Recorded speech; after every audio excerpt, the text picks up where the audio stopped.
Aji sukrau spajing isne pai gik majong nishanga syaku paya mingan kotpa nga ukun jot lasakma Tiementa Shaming awan pai Mat Jisu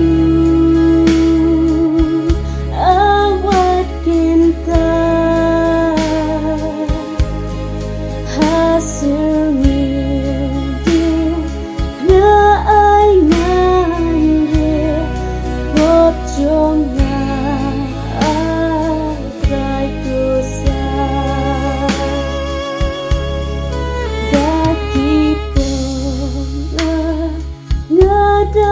Dawaran jing jing jar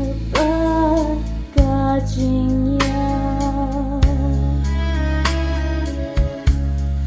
ding du jok snow dream but shilke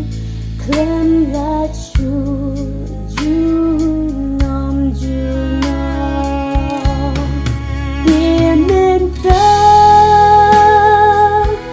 Shaming awan pai Mat Jisu awat kinta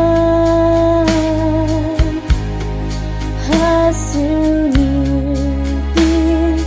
na ay ngambil bot jong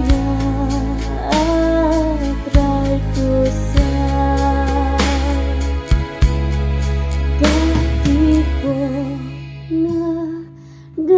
Gagentai ben spa koridor jing ye jong min